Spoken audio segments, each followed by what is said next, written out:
Assalamualaikum warahmatullahi wabarakatuh. Allahumma sholli ala Sayyidina Muhammad wa ala ali Sayyidina Muhammad. Pemirsa yang dirahmati Allah, marilah kita simak ceramah dari Buya Arozi Hashim dengan tema keistimewaan dua nama ini. Sebelumnya marilah kita perbanyak sholawat minimal 1000 kali sehari, agar hidup kita penuh barokah dan mendapatkan syafaat kelak. Jangan lupa berikan dukungan kepada channel kami dengan memberikan super thanks seikhlasnya. Marilah kita doakan agar Buya Arozi Hashim dan keluarga diberikan kesehatan dan kebahagiaan dunia dan akhirat. Amin ya robbal alamin. Mudah bangun sebelum subuh, ya. Karena tidak mudah jika dipikirkan pakai akal. Karena bangun waktu subuh, sebelum subuh, itu bukan urusan kita, itu urusan Allah. Oleh karena itu, sebelum tidur, minta izinlah kepada yang menghidupkan, yang mematikan. Bismillahirrahmanirrahim. Ahya wa amut, atau amutu wa ahya, sama. Ya Allah, izinkan aku tidur dan hidup kembali. Kalaupun bangun dalam nama Allah, maka kita bangun mengatakan alhamdulillahilladzi ahyana. Terima kasih yang telah mengembalikan hidup kami, ya Allah. Hidup kalau tidak tambah taat dan ma'rifat, percuma hidup, lebih baik mati. Tapi jika ada ketaatan, ada kemakrifatan dalam hidup, fal hayatu aula, maka hidup lebih baik. Maka ketika ada seseorang mengeluhkan sakitnya dan dia mengatakan, mati sajalah aku, apa kata Nabi? La tas'alul maut, la tatamannawul maut. Jangan pernah berangan-angan pengen mati. Sakit badanku, iya sakit, tapi jangan pernah minta mati. Karena jika engkau mati, inqata'al amal, engkau tidak dapat lagi beramal, ya. Engkau tidak dapat lagi beramal. Dan ingat, orang kalau sudah mati, dia harus tetap menyempurnakan rohaninya. Tapi di alam sana sangat lama dan panjang sekali. Maka mumpung masih di dunia, jauh pun kita kejar, susah pun kita cari. Yang penting mengenal Allah dapat dicapai di bumi, supaya jadi bekal masuk ke alam yang lain. Bapak Ibu yang makan Allah, kalau pernah keluar negeri atau keluar kota, kalau kita tamu dari yang punya kota, kita disambut, tidak perlu diperiksa, benar gak? Cukup ditandai, oh si anu orangnya. Tapi kalau kita tidak kenal dengan yang punya kota, maka kita diperiksa. Alam ini dicipta karena Allah cinta kepada baginda Rasul sallallahu alaihi wasallam. Jika seseorang kenal Allah, kenal Rasulullah, maka dia masuk ke alam ini hormat kepadanya. Dia masuk ke alam barzakh, yang jaga alam barzakh pun respect kepadanya. Jika dia masuk padang mahsyar, maka yang di padang mahsyar pun melindunginya. Kita mau datang ke satu tempat, kenal penguasanya, dijaga enggak? Dijaga. Yang jadi raja, pemimpin di alam semesta, itulah baginda Rasul sallallahu alaihi wasallam. Beliau bergerak sayyidul alamin, penghulu alam semesta. Apabila saya kenal Rasulullah sallallahu alaihi wasallam, maka ketika di alam barzakh, Rasulullah lah yang menyambut. Tapi kalau kenalnya baru imam, lumayan, imam itu nanti yang akan sambut. Kalau kenal Allah, pasti kenal Rasulullah. Tidak ada orang kenal Allah kecuali lewat pintu Rasulullah. Maka ma'rifat mengenal ada dua jalur. Ada ma'rifat Muhammadi, mengenal dengan jalur Nabi Muhammad. Ada ma'rifat Azaziliyah, Iblisiyah. Ada mengenal jalur iblis. Kenal juga, tapi kenal dengan cara yang tidak benar. Allah subhanahu wa ta'ala mengatakan, Qul in kuntum tuhibbunallah fattabi'uni. Katakanlah, jika engkau betul cinta kepada Allah, maka ikutilah jalanku, ikutilah aku, ikuti Rasulullah SAW. Maka banyaklah kelompok yang mengaku dialah yang paling ikut Rasulullah SAW. Yang diikut bukan model baju, yang diikut akhlak yang punya baju. Kalau model baju berubah-ubah per zaman, ini bajunya kurang sunnah nih sebagiannya. Rasulullah itu suka pakai baju impor. Percaya tak? Baca Sahih Bukhari, Rasulullah selalu pakai baju dari luar negeri, dari Bahrain, beliau tinggal di Madinah, dari Persia, dari Romawi, dari Yaman, dari Mesir, dari Syam, selalu memakai pakaian dari luar. Ada yang beliau beli, ada yang dibelikan, tapi lebih banyak dibelikan orang, ya.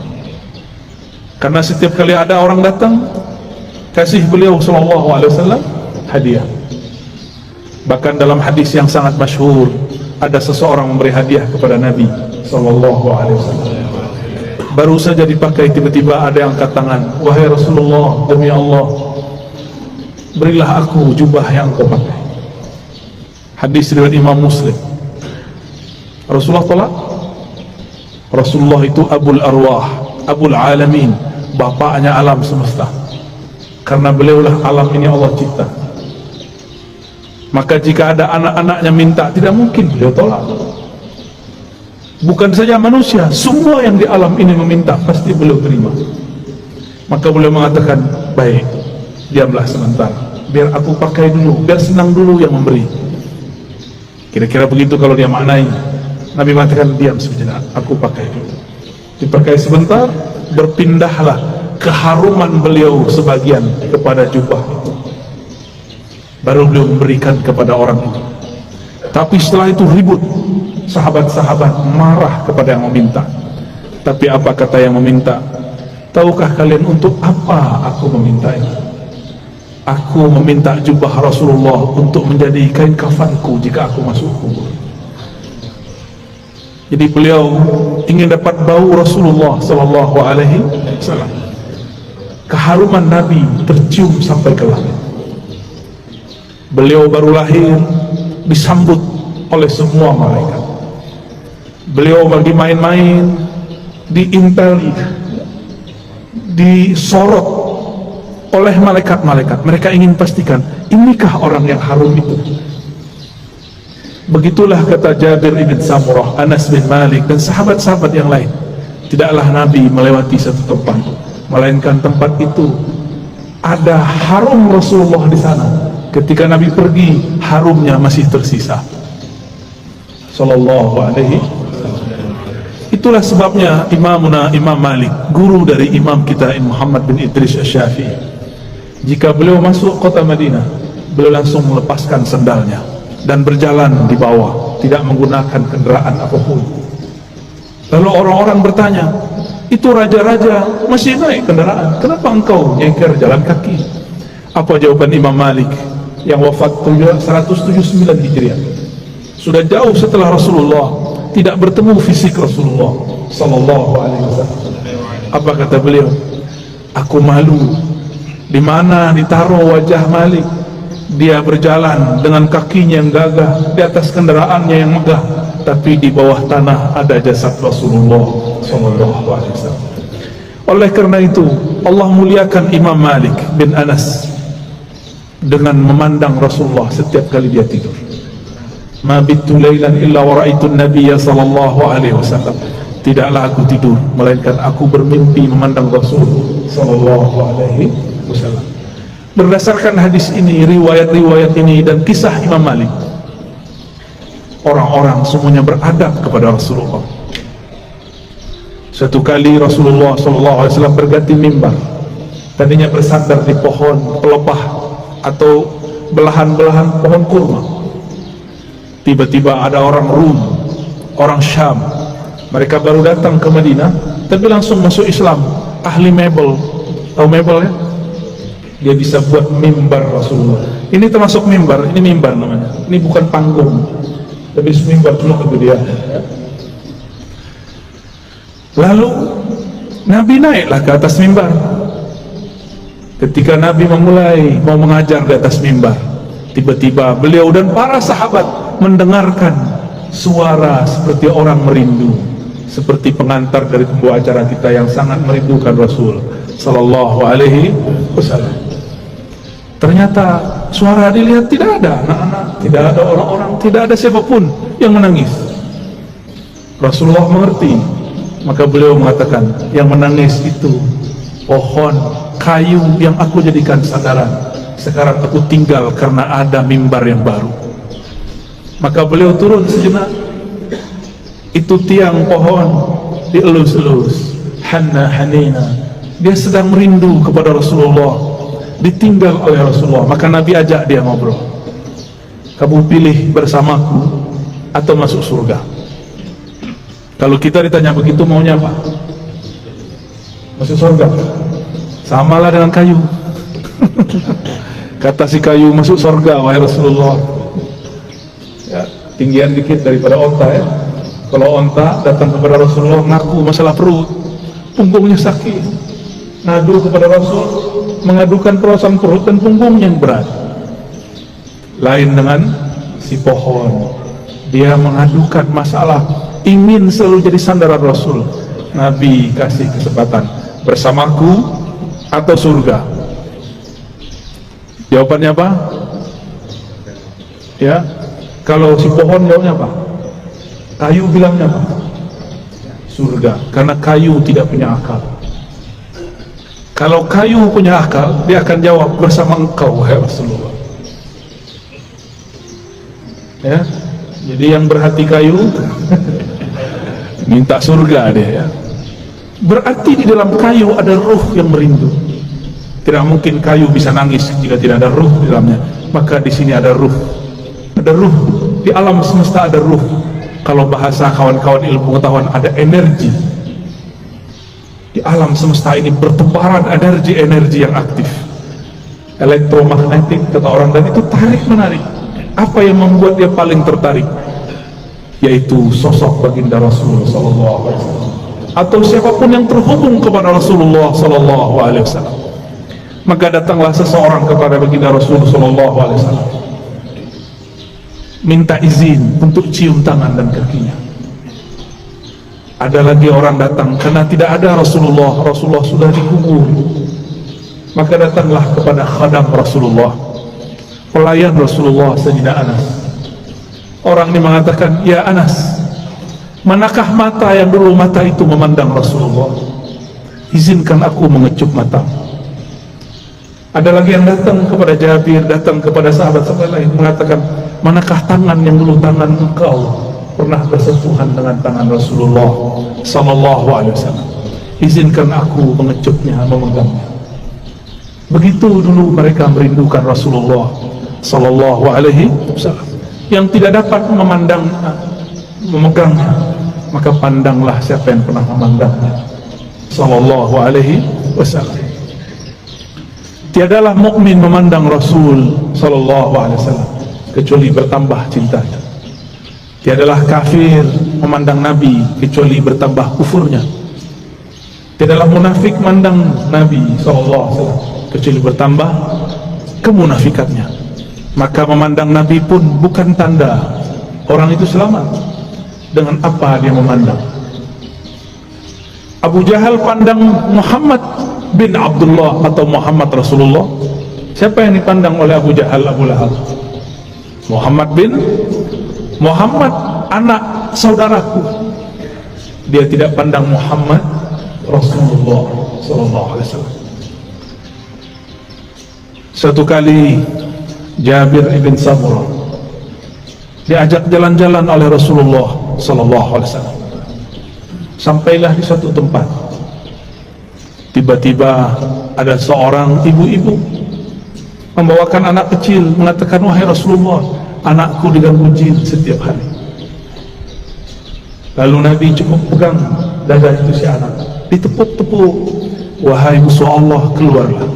Ya aduwallah, ukhruj. Cuma begitu beliau meruqyah, keluar itu setan. Kalau kita sudah baca Al-Baqarah, sudah khatam, nggak keluar-keluar jinnya. Ya, sahih. belum ayat kursi. Apa yang salah? Bukan ayat kursinya kurang sakti, kau kurang yakin. Itu masalahnya. Rasulullah SAW sumber keyakinan, maka tidak perlu baca-baca. Beliaulah Al-Quran yang berjalan. Ketika Sayyidah Aisyah mengatakan akhlaknya Rasulullah adalah Quran, berarti Rasulullahnya apa? Jika akhlaknya Quran, sifatnya apa? Jika akhlaknya Quran, namanya apa? Jika akhlaknya Quran, zatnya apa? Yang punya akhlak itu dirinya siapa? Tentulah ia hakikat dari Al-Quran itu. Maka jika Rasulullah meruqyah orang cukup, sentuh hilang. Kita sudah hembus 10 kali nggak hilang-hilang karena merasa pintar, ya? Tidak melalui Rasulullah Sallallahu Alaihi Wasallam. Dulu ada makhluk paling hebat di langit dan kemudian menjadi penguasa surga. Dia bergelar Harisul Jannah atau Khazinul Jannah, pemegang kunci surga. Sayang tidak pernah sholawat kepada Rasulullah SAW. Bagaimana dia mau sholawat? Ternyata kadang-kadang orang itu diuji dengan orang yang paling dia benci. Iblis diuji untuk sholawat kepada makhluk keturunan dari orang yang dia paling benci. Siapa yang paling dia benci? Nabi Adam. Nabi Adam punya keturunan namanya Muhammad bin Adam. Masih ingat kisah Nabi Musa didatangin iblis? Ya. Apa kata si iblis? Musa, aku mau taubat nih. Jadi iblis pernah sadar sebentar, ya. Itu sadarnya iblis pertama kali. Mus, mau taubat nih gimana nih? Apa kata Nabi Musa? Oh gampang. Nih saya tunjukin jalannya. Dulu perintah yang disuruh kepada engkau masih berlaku. Apa itu? Sujudlah kepada Adam. Tuh, saya tunjukkan itu kuburnya. Sujudlah kepadanya. Iblis matanya langsung nyala. Dia bentak Nabi Musa. Musa, engkau main-main. Dia hidup pun aku tidak sujud, apalagi sudah bau tanah. Tambah sombongnya. Maka tidaklah setiap hari memandang iblis kepada kekasih Allah, kecuali bertambah kekufurannya. Aba wastakbara wa kana minal kafirin. Enggan, sombong, dan dia selalu kafir. Maka kana di situ bahasa Arab yadullu ala thubut wal dawam, menunjukkan itu tetap dan selalu begitu. Maka kana tidak berarti selalu pastem, dia telah, tapi dia selalu. Maka jika ada orang yang cuma mengajarkan zikir, hati-hati, pasti sesat. Pasti sesat. Zikir itu panas. Dalam zikir itu ada energi ilahiyah, ada nur tapi haram. Itulah sebabnya zikir itu bisa menetralkan banyak hal. Bismillahirrahmanirrahim, la yadurru ma'asmihi syai'un fil ardi wala fis sama' as-sami'ul alim. Dengan nama Allah. Ini gak usah datang ke dukun, ya. Amalkan ini. Mau diserang-serang dalam politik, ya. Kali Bu Bupati, Pak Wakil diserang orang, amalkan ini pagi sore, satu nafas. Bismillahirrahmanirrahim, la yadurru ma'asmihi syai'un fil ardi wala fis sama' wa huwas sami'ul alim. Ini langsung turun dari langit. Ini lafaz ini langsung turun dari langit. Diajarkan Rasulullah SAW kepada sahabat.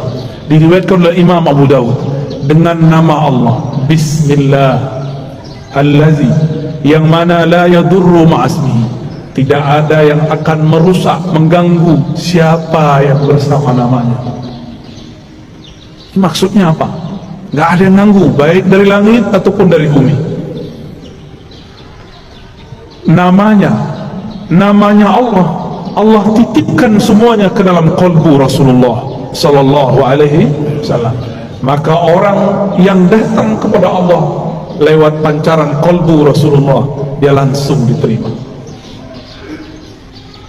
Kalau saya masuk kantor Bu Bupati, bawa surat sakti dari Bu Bupati, diterima nggak? Diterima. Tapi kalau bawa proposal nggak ada janjian, tolak nggak? Tolak. Biasanya kalau pegawai itu ada kartu ya, kartu pengenal diri, apa namanya? ID card. ID card. Itu kalau kita kemana-mana pakai ID card, tertulis di situ statusnya apa. Pasti tempat itu menghormati kita. Yang dipandang bukan kita, ID cardnya. Ya, siapa yang membawa nama Allah, siapa yang bersama Rasulullah, maka dia akan dihormati di mana saja. Imam Ahmad bin Hanbal dilecehkan oleh Al-Ghazali, ditelanjangi Pak. Itu Imam Ahmad bicara kepada sarungnya, wahai sarungku, tutuplah auratku, takutlah kepada Allah, engkau mempermalukan aku. Langsung nanya itu, diturunin lagi oleh Al-Ghazali, enggak turun-turun. Al-Ghazalinya takut. Mulai Al-Ghazalinya takut Pak. Ayah Buya Hamka mau dirampok oleh penyamun dulu di tengah jalan. Dulu kan belum ada PJR ya, belum ada polisi ngawal kalau Ustadz jalan ya. Dulu ayah dari Buya Hamka namanya Syekh Abdul Karim Amrullah mau dirampok, mau dibunuh oleh penyamun. Terus beliau bilang, tunggu sebentar, saya baca surat Yasin dulu. Yasin. Yasin itu nama siapa? Nama Rasulullah SAW. Terus ada teknik membacanya. Selesai baca Yasin, itu orang sudah sujud-sujud. Maafkan saya, bingung beliau. Ternyata ini orang melihat sesuatu ketika Syekh Abdul Karim membaca surat Yasin. Bisa begitu Pak, tapi kalau Bapak yang baca nggak ada yang aneh. Baik. Rasulullah SAW dielu-elukan namanya baik di langit ataupun di bumi. Coba lihat, Sayyidina Jibril bolak-balik naik langit, tapi setiap kali sampai di langit pertama selalu tanya, "Mananta? Ente siapa?" Itu Jibril. Jibril langsung bilang, "Saya orang yang bawa risalah Nabi Muhammad." Dibuka langsung, sebut nama Nabi, buka langsung. Jadi pembuka pintu langit nama Nabi Muhammad sallallahu alaihi wasallam. Maka orang-orang yang hidupnya bermasalah, cobalah mulailah salawat pagi 100, sore 100, malam 100. Di setiap senggang, lagi di motor, lagi di mobil, salawat 100 kali. Jangan kurang salawat setiap hari daripada 500 kali lah. Sembari bekerja, sembari bergerak. Apa susahnya? Kenapa bersosial media tidak susah, tapi bersosial media dengan Rasulullah susah? Kenapa kita mau jemput rezeki? Para rezeki itu ada berkah Nabi Sallallahu Alaihi Wasallam. Rezeki terbesar umat adalah lahirnya Rasulullah Sallallahu Alaihi Wasallam. Suatu kali Uwais Al-Qarni hendak pergi haji. Tiba-tiba ibunya mengatakan, "Wahai Uwais, jika engkau pergi, dengan siapa ibu?" Kata Uwais, "Baiklah ibunda, tapi tunggu sebentar, aku berikan semua perbekalanku kepada temanku yang sedang merindukan Rasulullah, tapi dia tidak punya bekal, orang tuanya sudah tidak ada." Dihantarkanlah kepada orang itu. Entah dapat apa rasanya. Orang-orang berangkat, dia tidak bisa berangkat. Teman-temannya Uwais dan teman-temannya semua berangkat, orang ini nggak berangkat. Tiba-tiba Uwais ketuk pintu mengatakan, "Wahai Tuhan, wahai sahabatku, ini semua bekalku, aku berikan kepada engkau." Orang ini lagi sujud, ingin berangkat tapi tidak punya uang, ingin berangkat tidak punya kendaraan. Apa yang dia rasakan? Lalu dia bertanya, "Lalu engkau bagaimana wahai Uwais?" "Aku masih punya ibu." Jika rindu Rasul SAW harus merawat ibu. Orang yang rindu Rasulullah tidak hormat kepada ayah ibunya, batal cintanya. Orang cium tangan guru tapi tidak cium tangan ayah ibunya, batal cium tangannya. Orang yang ziarah ke ulama tapi tidak ziarah ke ayah ibunya, batal cintanya kepada ulama. Betapa aneh sekarang, banyak orang baik ke gurunya tapi membentak ayah ibunya. Aneh. Masih punya ibu sebagian besar, ayah nanti pulang cium tangannya ya. baca sholawat ketika mencium tangannya. Semoga Allah ridha. Dan pasti ridha. Ridha Allah itulah kunci dalam tangan itu. Kenapa disebut ibu dan ayah itu kunci ridha Allah? Ridha Allah fi ridhal walidain.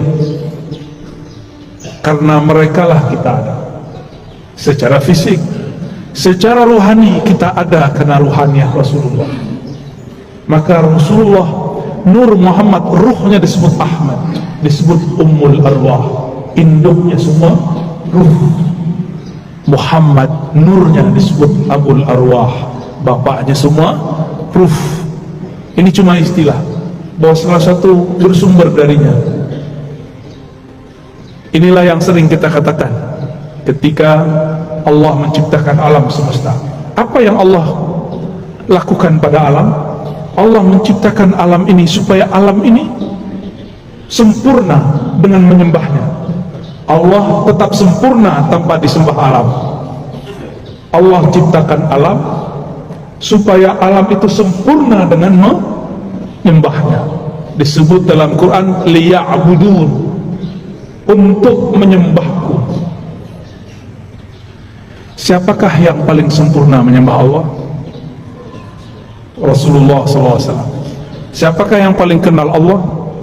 Rasulullah SAW. Maka yang dimaksud dalam ayat ini, tidaklah aku ciptakan jin dan manusia illa liya'budun, kecuali untuk menyembahku sebenar-benar menyembah, mengenalku benar-benar mengenal. Itulah sosok Rasulullah SAW. Jadi ayat ini berbicara tentang Rasulullah SAW. Jadi jika ada orang mengatakan tidak usah buat maulid, tidak usah buat zikir-zikir, gak usah buat zikir jamaah, gak usah buat manaqib, tugas kita ibadah, ya itu ibadah. Dan ibadah yang paling tinggi adalah as-salawat ala nabi sallallahu alaihi wasallam. Ini saya ulang-ulang ya, supaya masuk ke alam sadar kita dan alam bawah sadar kita. Allah sholat nggak? Allah sholat nggak? Allah tadi sholat subuh nggak? Nggak. Saya ulang yang kenceng dong. Allah sholat nggak? Allah haji nggak? Allah puasa nggak? Allah sedekah nggak? Tapi Allah bersalat. Inna Allah malaikatahu shalluna 'alan nabi. Jadi sebelum ada sholatnya kita, Allah sudah sholawat kepada Nabi. Sebelum ada zikir, baca Quran, ngaji kita, belum ada thariqat kita, belum ada mazhab kita, belum ada manhaj kita, belum ada, Allah sudah bersalawat. Maka ciri-ciri musuh Allah, dia benci orang salawat, meskipun sorbannya 7 kali lilit, meskipun jenggotnya sepanjang tali apa? Tali rapia. Bapak kayaknya kesal banget orang itu ya, korban sepertinya ini ya.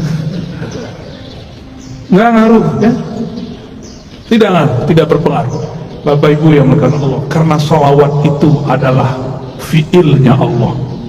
Sholawat itu apa? Apa arti fiil?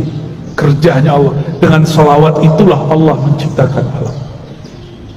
Sholawat itu artinya cinta dan kasih sayang. Maka kalau kita sholawat, Allahumma sholli ala sayyidina Muhammad, apa artinya?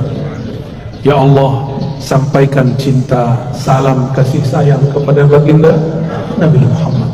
Jadi sholawat itu jangan pakai terjemahan biasa. Ya Allah beri sholawat ke Nabi Muhammad. Itu bukan memaknai, itu namanya translate, menterjemah. Bersolawatlah dengan rasa. Bersolawat dengan rasa. Kita mengatakan, Ya Allah, baligh salami wa salati ala sayyidina Rasulullah. Sampaikan salamku, rinduku, cintaku kepada Rasulullah sallallahu alaihi wasallam. Kalau sudah cinta, apapun yang disuruh, yang dimintanya, mau nggak? Dulu kita belum kenal orang, ngasih 500-nya susah. Sekarang sudah jadi pasangan, mau dia minta 5M, kalau ada kita kasih, kalau nggak ada sholawat. Jamaah subuh yang diberkahi Allah, bahkan subuh ini ada karena sholawat kepada Rasulullah sallallahu alaihi wasallam. Was-subhi idza tanaffas, begitu ayatnya, demi waktu subuh yang berhembus, yang bernafas. Jika Allah tidak bernafas dengan salawatnya, maka bunyi nafasnya Allah salawat kepada Rasulullah sallallahu alaihi wasallam. Maka niatkan hidup ini untuk bersalawat kepada Rasulullah. Inilah yang disebut takhallaqu bi akhlaqillah. Tirulah fiil-fiilnya Allah, tirulah akhlaknya Allah. Allah itu mencipta alam dengan salawatnya karena cinta kepada Rasulnya. Maka beramallah karena cinta, bukan lagi buat maulid, buat manakib karena ada hajat. Pak Kiai, Pak Ustaz, doakan saya bisa beli apa? Beli rumah. Pak Kiai, doakan saya beli mobil. Pak Kiai, samalah kau dengan onta, ya. Onta datang ke Nabi, ya Rasulullah, perutku lapar, tugasku banyak, tuanku nggak tahu diri.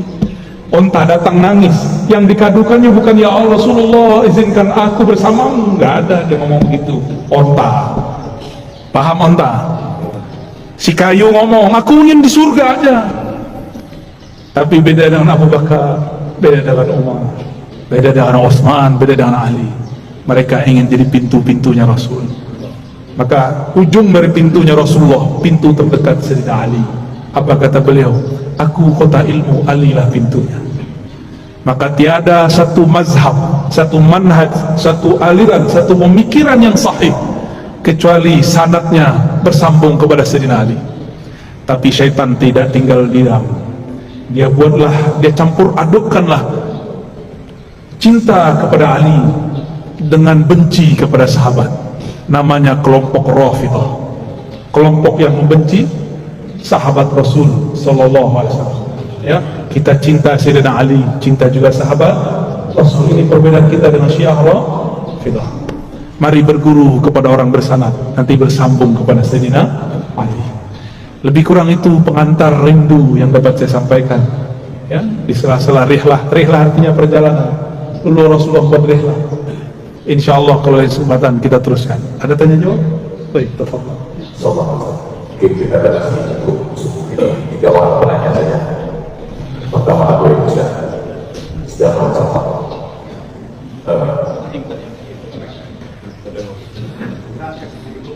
yang ibu satu.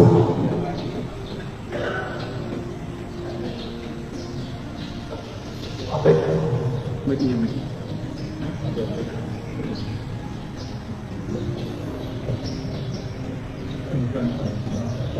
Pertanyaannya singkat ya Pak. Langsung kepada pertanyaannya.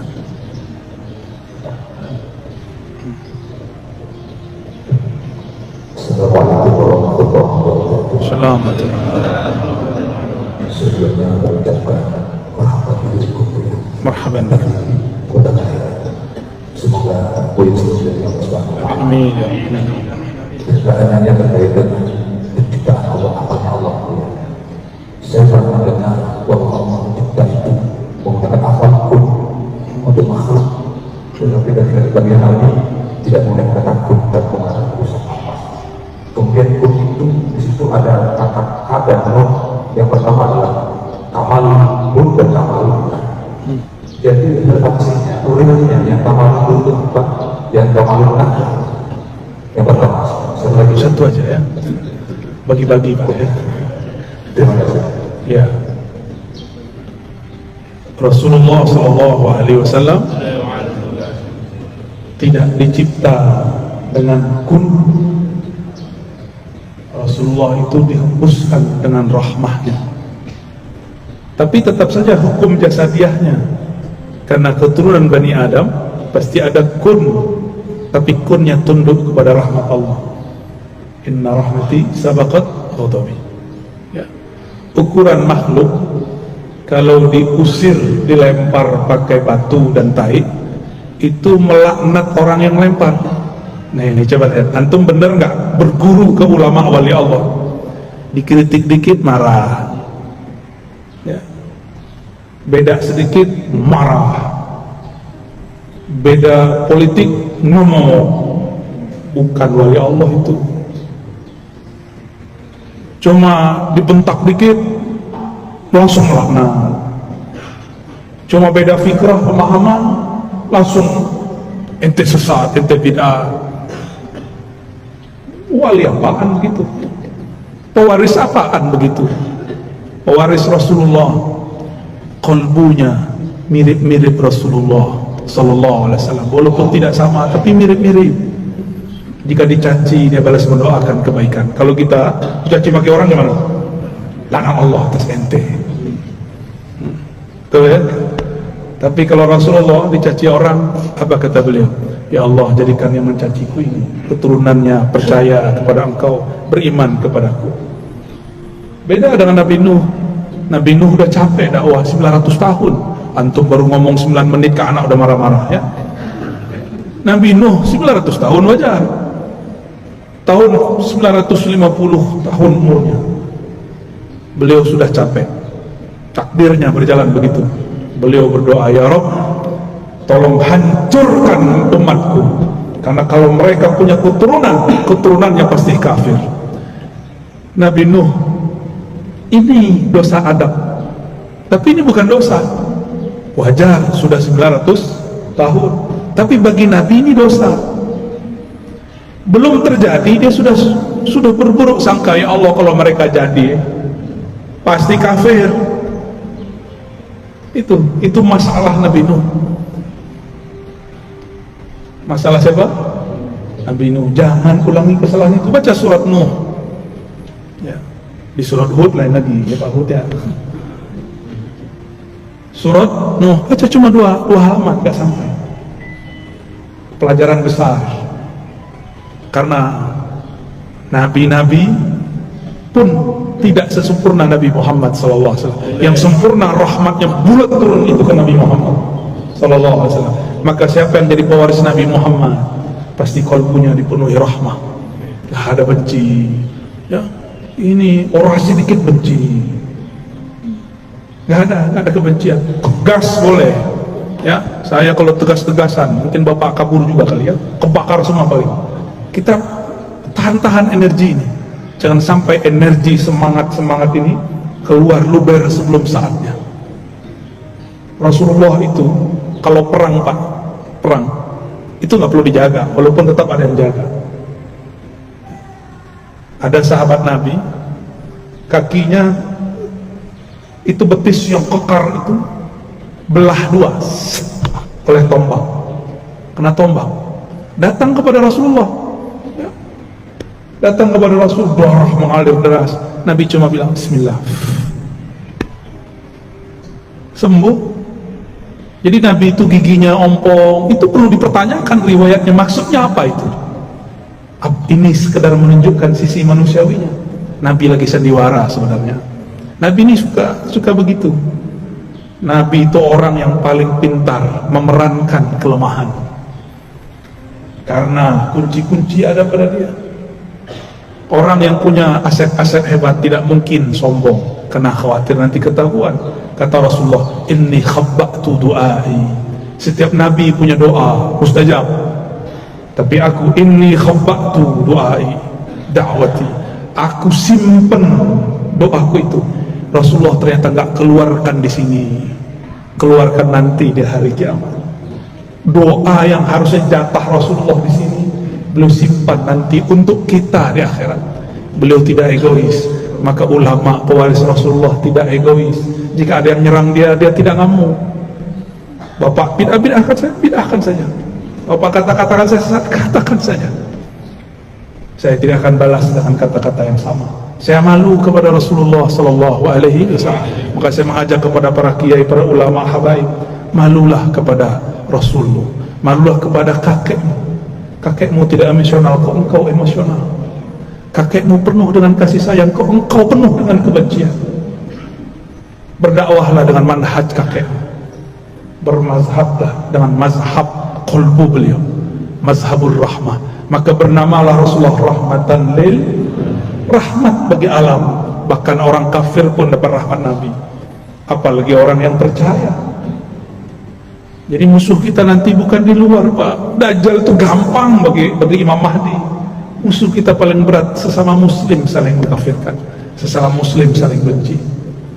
Maka Nabi mengatakan, bukan Dajjal yang aku khawatirkan, tapi kalian sesama kalian itu yang aku khawatirkan. Itulah yang Nabi baca di takdir pun. kamal nur, kamal nar, ada dua-duanya Pak. Meleset dikit jadi nar. Nar itu membakar, nur itu menerangi. Di dalam diri semuanya ada. Di dalam diri kita ini ada nuskhoh nuriyah, ada nuskhoh nariyah. Dalam diri kita ini ada lembaran cahaya, ada lembaran api. Kita mau pakai yang mana? Jadi kita ini berlawanan terus melawan itu. Inilah maksud Nabi SAW mengatakan, inna a'daikum ma baina janbain. Ya. Dosamu yang paling besar bukan dosa musuhmu yang paling gawat, bukan Dajjal, bukan iblis, tapi yang ada di dalam dirimu. Ulama kalau ego pakai ayat, politisi kalau sudah ego manfaatkan ahli ayat. Ya, saya yakin bupati dan wakil jauh dari itu ya. Amin. Ya. Udah itu dulu ya. Satu. Ya. Siapa? Ibu-ibu ada? Ada. Bismillahirrahmanirrahim. Assalamualaikum warahmatullahi wabarakatuh.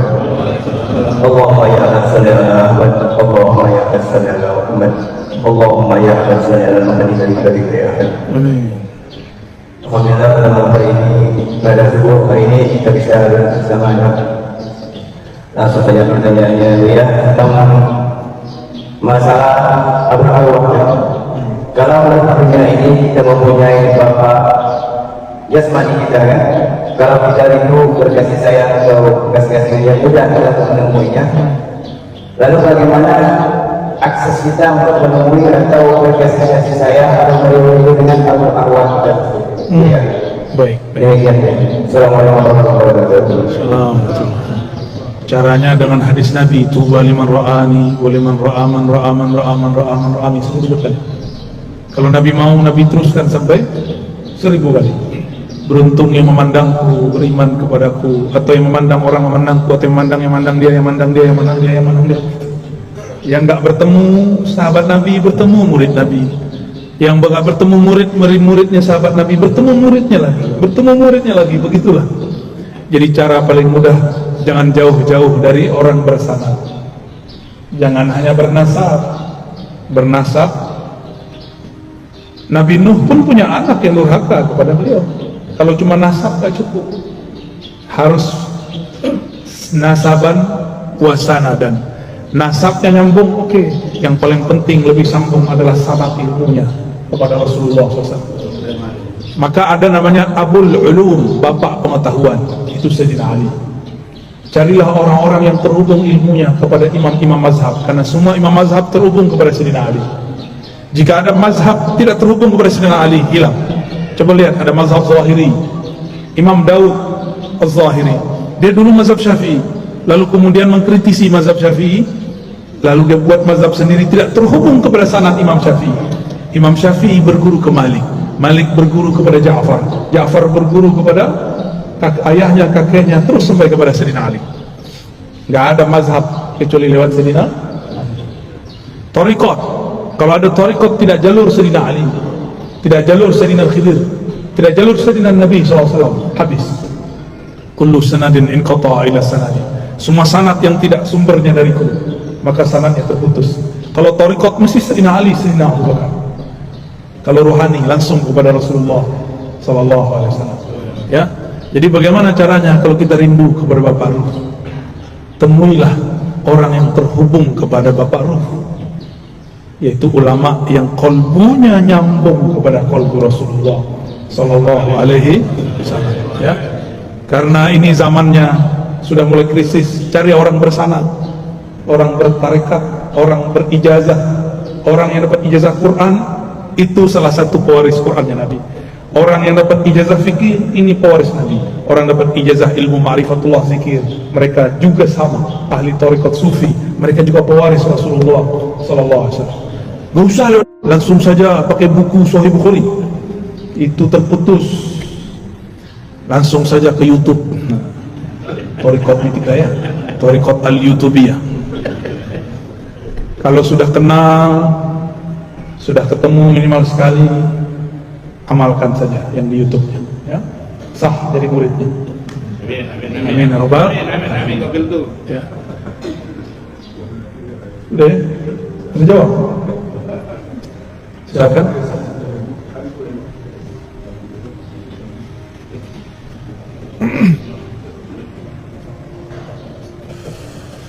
Assalamualaikum warahmatullahi wabarakatuh. Buya yang kami hormati dan kami muliakan sama Allah. Saya seorang ibu sebagai tidak berdua ingin bertanya, seorang kaum wanita ini nafsunya lebih banyak daripada kaum pria, sedangkan pria itu 9, sedangkan wanita itu 9. Bagaimana cara untuk menyikapi nafsu yang termaklum untuk wanita ini supaya kalbunya bersih? Aku jaga dan terima kasih. Jangan salah paham. Nafsu di situ syahwat ya, bukan syahwat itu artinya keinginan rendah. Dunia, angan-angan perempuan terhadap fulus lebih kencang dari laki-laki. Benar ya? Itu maksudnya, jangan salah paham Pak. Ibu itu nggak nafsu Bapak. Begitu juga kalau sudah senang dengan lawan jenis, maka si perempuan seperti terjadi di zaman Nabiullah Yusuf ya, Nabi ucup kata orang ya, itu Zulaikha diisukan, Zulaikha cemen, masa tergoda dengan pelayannya sendiri. Zulaikha panas telinganya, kalian belum tahu siapa yang aku suka ya. Ya udah dibuat arisan emak-emak, tapi ini emak-emak pejabat, karena Zulaikha istri seorang menteri. Maka istri-istri menteri-menteri yang suka gosip, ini memang dari dulu yang suka ngegosip itu adalah emak. Ada emak yang belum jadi punya anak, belum punya bapak, itu sama aja ya. Dari dulu udah begitu. Itu nafsu juga, nafsu ngomong. Jadi ibu-ibu nih, bapak-bapak hati-hati. Ibu-ibu ini kalau sudah curhat kepada selain kita, berarti kita ini nggak pernah mau dengerin mereka. Itu bagian dari nafsu. Maka kalau pulang dengerin istri curhat, ya, mau bapak-bapak, itu bagian dari nafsu yang disebut tadi. Bukan hanya nafsu seksual, bukan. Nafsu ingin didengar, pengen tahu suaminya ngapain, pengen tahu isi dompetnya berapa, ya, supaya nggak khawatir. Pengen tahu transfer kemana aja, ya, takut ada transferan ke ujung sana gitu. Itu Zulaikha kumpulkan ibu-ibu cantik-cantik, bukan main. Suaminya juga gagah-gagah, tapi perutnya lebih gagah dari mukanya.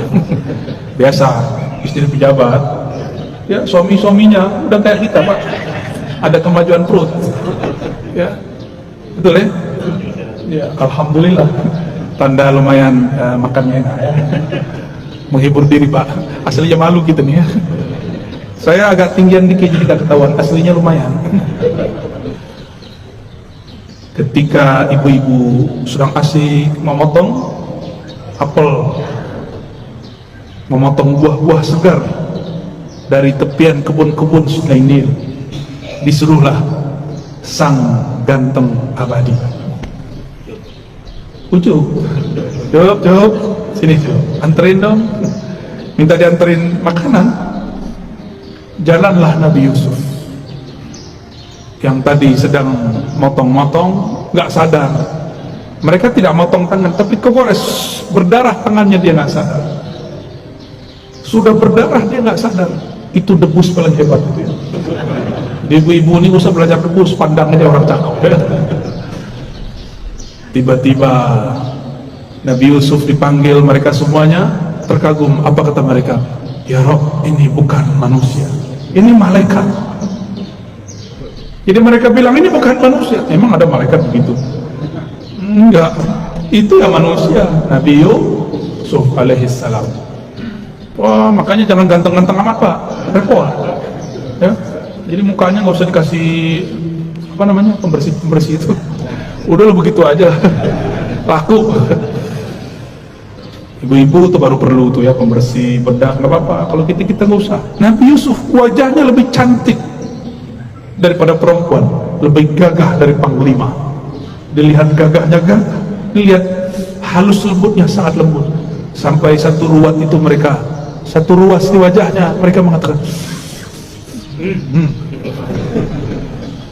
Tapi kata Rasulullah SAW, Jamal Yusuf nisfu jamali. Makanya ada lagunya, ya Jamal, ya gimana lagunya? Ya Jamal, ya Jamal. Aduh susah ya, Jamal dulu. Artinya apa? Gagahnya Nabi Yusuf baru separuh gagah. Tapi Nabi Muhammad sembunyikan gagahnya itu dalam tubuh Muhammad bin Abdullah. Karena kalau dibuka, Nabi Yusuf kalau berdiri, ibu-ibu lupa diri. Nabi Daud jika bernyanyi, burung pun lupa nafas. Nabi Daud tuh kalau udah zikir 3 hari bisa nggak makan minum. Burung yang tadi mau berangkat, karena burung ini nggak punya tabungan, maka si burung dia lemas, dia tidak sadar dia sudah mati dalam mendengarkan kalam-kalam yang dibaca Sayyidina Daud. Begitu juga kalau Nabi Yusuf lama-lama berdiri di situ, bisa-bisa benar-benar putus tangan ibu-ibu itu. Yaqta'na aydiyahunna, hampir-hampir saja mereka memotong jari-jarinya. Untung Nabi Yusuf disuruh lewat lagi, terus biar aku saja yang menikmati wajahnya, kata Zulaikha. Lalu Zulaikha mengatakan, lihat tangan kalian.